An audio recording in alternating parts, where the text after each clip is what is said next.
This is an NBC Charlotte special report. A love story. I kind of hoped we would become more than friends. A murder plot. They talked about either using cyanide or getting a gun down into Mexico. And the second biggest bank heist in U.S. history. I never felt so alive. People don't fully understand how much money that is, but it weighs over 2,000 pounds. A story of excess and errors, plastic surgery, and a pursuit that led from here to Mexico. Stay with us as NBC Charlotte takes you behind the great heist. Thanks for joining us. I'm Michelle Boudin. It's a story that reads like a movie script. In fact, Hollywood is working on it right now. Jim Carrey is set to play the real-life leading man, David Ghantt, the man who literally stole a ton of cash. And it all happened right here in Charlotte back in October of 1997. Over the next half hour, we take you behind the heist with exclusive new details from Ghantt himself and the FBI agents who tracked him, the rest of the gang of thieves, and, oh yeah, all that cash. We often like to say it sounds like a movie, but boy, in this case, it really does. We're talking about back in October of 1997. David Ghantt, an Iraqi war vet who worked as a Loomis Fargo vault superintendent, pulled off the second biggest heist in U.S. history right here in Charlotte. I'm sweating, my heart's going, but and once again, I hate to say this, I never felt so alive. Because you just stolen $17 million. I just stolen $17 million. We sat down with David Ghantt for his first and only interview since getting out of prison to talk about the story that fascinated Charlotte. We had a very simple plan, and I thought, well, this is going to work, this is going to be easy. The heist itself, headline-grabbing. The way they were caught, captivating. A tale of flashy spending. We're talking Gaston County mansion, a velvet Elvis, and breast implants. Anything that struck them, things that people always fantasized about purchasing. And when it was over, 21 people would be convicted. All but $2 million of the stolen loot recovered. $17.5 million cash. I'd worked a lot of bank robberies and some different types of bank jobs and bank larcenies. I'd never seen anything like this. David Ghantt was unhappy in his marriage, had been working at the cash-filled warehouse for 2.5 years when he and the so-called Loomis Fargo gang came up with a plan to rob the vault. They were short-staffed, and I noticed that a lot of times come the weekend, I was all by myself with the master key to the security system, with all the keys to the vehicles, all the keys to the building, everything I needed. It was right there in my lap. Ghantt teamed up with his former Loomis co-worker Kelly Campbell, a woman he had a thing for. She recruited an old friend, Steve Chambers, a convicted criminal who was once an FBI informant. And then you get the third component, which was Steve Chambers, who had a limited criminal background, but portrayed himself to be more of a criminal mastermind. And between the three of them, they were convinced that they could split the shares, split the wealth, and pull this crime off. The plan? Ghantt would steal the cash, his crush, Kelly Campbell, would help him get out of town, and Steve Chambers and his wife, Michelle, would hide the money. The vast majority of it was $20 bills. And literally when somebody says, well, that must have weighed a ton, it weighed a ton. So that night, so you're loading the money, how long did it take? It took about 45 minutes to an hour. They loaded the van and dropped it with Steve Chambers, then took off. Kelly Campbell and David Ghantt get into a car, and they grab $30,000 for David. And they drive all the way to Columbia, South Carolina to hop a flight to Mexico. Well, when they get there, they find out that there are no flights to Mexico from Columbia, South Carolina. Steve Chambers was also dealing with a snag. So Steve was annoyed, right? Because when David Ghantt showed up with the van, he'd taken nearly all the cash out of the building. Ghantt had stolen more money than Steve had room to transport. So while they're on the scene, they're trying to sort through the hundreds, 50s, and 20s and leave the 1s, 5s, and 10s behind. I couldn't believe it. I mean, who walks away from $3.3 million?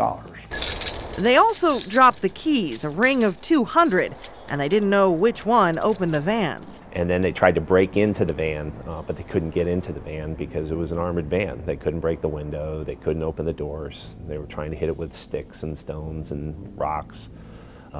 So then they went key by key and eventually were able to get into the van. But Chambers didn't go far. I mean, they fled all the way across the Catawba River to Gastonia. I mean, it wasn't far, you know, from the original theft. So logistically, it made it easier for us to investigate that crime.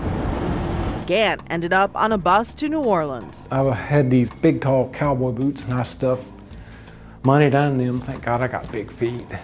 And walked right onto the bus.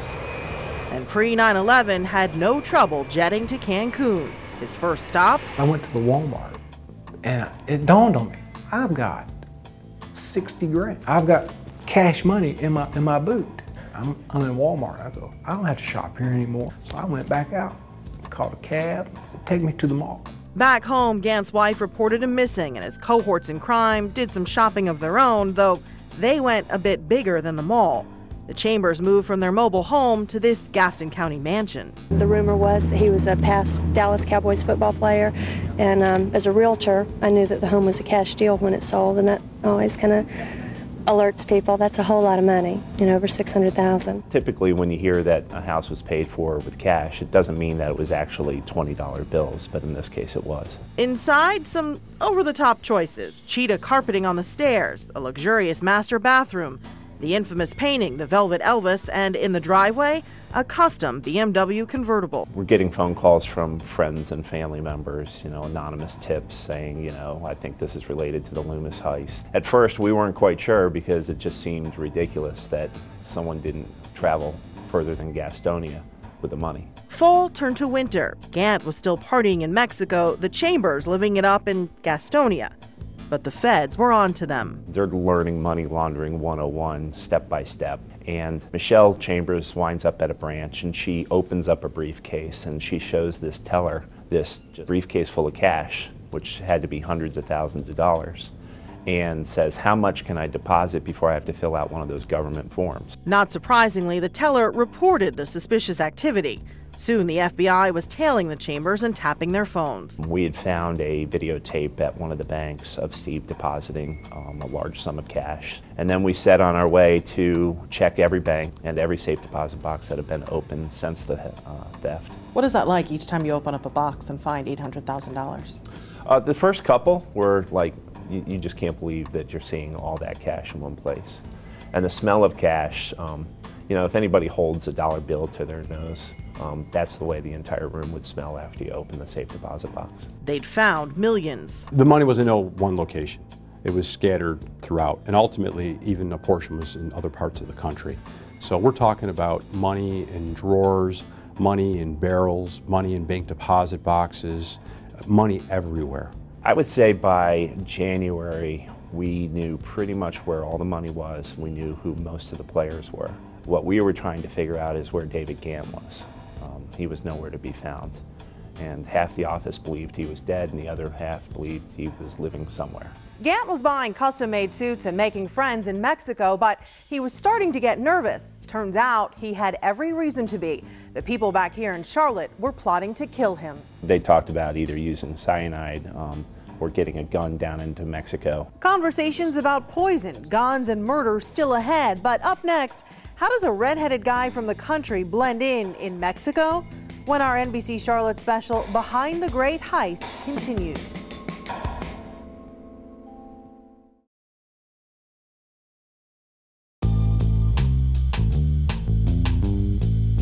David Ghantt had stolen $17.3 million from the Loomis Fargo vault he supervised in Charlotte. You could not describe the adrenaline rush, because as soon as I pulled out of that building, that's when it kind of hit me. And I guess it'd be like jumping out of an airplane. You know, you throw the parachute out and then jump. He fled the country by noon the next day, leaving most of the money behind with a ring of thieves he'd never even met. His crush, Kelly Campbell, recruited Steve Chambers, and Chambers brought in everyone else. But before Ghantt could get out of town, he spent one very anxious night in a New Orleans hotel room. Got a room and just took a minute, catch my breath, and emptied the minibar, caught a cab back to catch my flight. He was leaving with just 30 grand. Some he stuffed in his boots, the rest? We improvised a money belt. How did you improvise? This was actually the smartest thing that Kelly had done. She went into a little corner store, bought 2 pair of nylon hoses. Like stockings? Like stockings, and a roll of duct tape. And we stuffed the money in it, made a belt, put it on me, taped it on. Ghantt flew to Mexico and, knowing he would be suspect number 1, quickly tried to blend in. One of the first things I did was I dyed my hair blonde, and then I went and got another thing of dye and dyed it brown. And I went to, he probably wasn't a legal optometrist, and I got some new green eyes and a little bit of tan in a can, very light. That's where people mess up. They go too heavy and they turn orange. Then he made what he calls his big purchase. He spent $700. I bought my very first tailor-made, not off the rack suit. And I looked pretty smashing it. For a while, he didn't worry about much. Cancun is a party town. It's open 24/7. If you've got cash money, all doors are open. That didn't quite happen. Instead, after 5 months on the run, Ghantt would end up actually grateful to see the FBI. The details behind the plot to kill him, the takedown of 20 others back here in Charlotte, and a look at how the case unraveled. Everybody wants to say that they were dumb, but these kids from Gastonia pulled off the 2nd largest heist in U.S. history. That's next on Behind the Great Heist.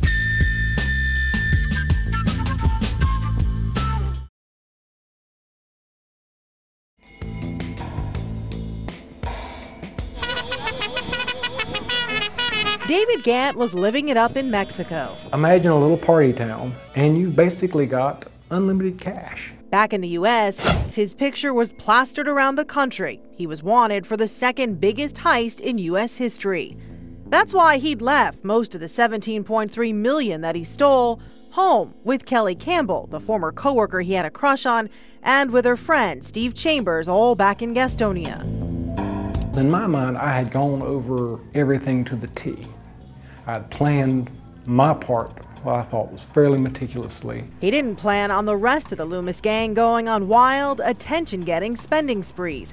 In addition to the cars, the jewelry, and the mansion, court documents show the FBI listened in as Steve Chambers called Reed's jewelry store in the Gastonia Mall, asking for the most expensive Rolex they had. It was $150,000. Where did they really mess up? Was it in making these big purchases?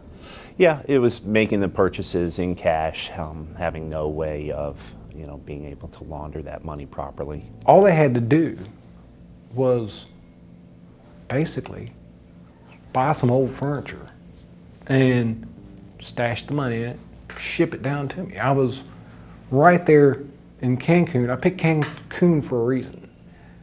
It's a boat trip to the Cayman Islands.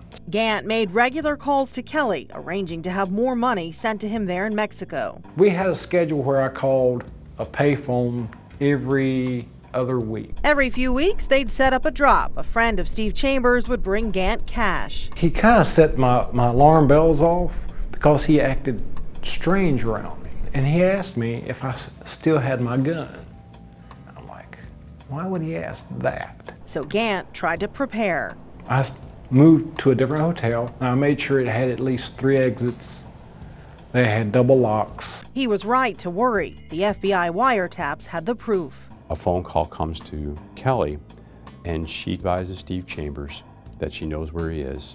And Steve advises her it's time to put the plan into place where we send a hit team or assassin to kill David Ghantt. They talked about either using cyanide or getting a gun down into Mexico. Were you afraid for your life at that point? I was concerned for my life, yeah. I was afraid I would have to do something that would be just terrible. You'd end up having to defend yourself and kill someone. Oh yeah. The clock starts speeding up because we've got something more pressing to do here, and that's save his life.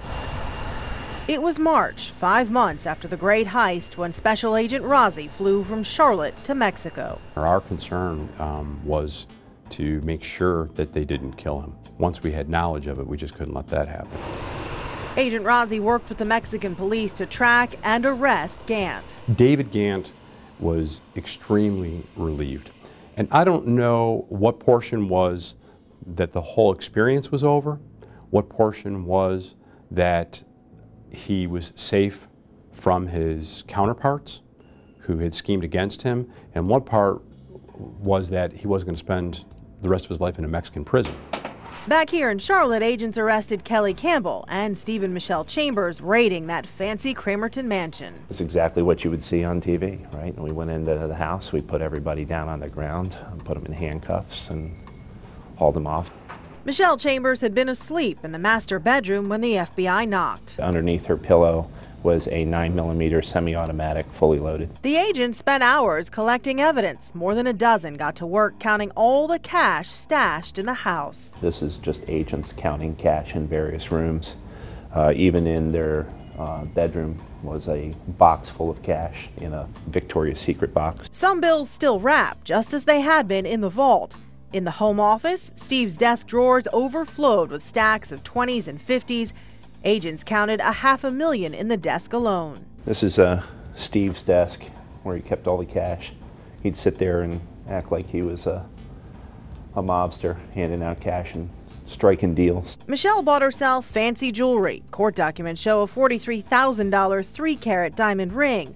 She also decorated the house. It had looked like it had been professionally interior decorated, and then items were removed and replaced with things that they thought were amusing. Like Steve's bathroom, decorated with framed Playboy covers. But here's something Michelle didn't do, as many people thought at the time. She didn't use the cash for cosmetic surgery.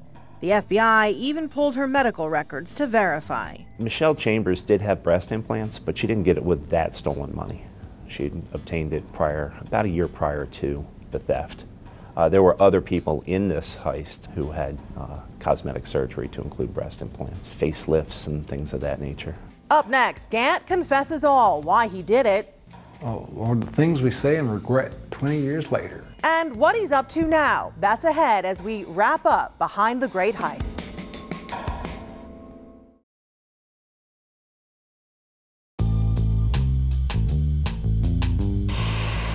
After hiding out in Mexico for 5 months, David Ghantt was tired, almost grateful to see the FBI, and really not all that surprised after hearing about the spending going on back in Gaston County. I mean, of all the idiotic things that any human being can do in this country, people will overlook a myriad of stupidity.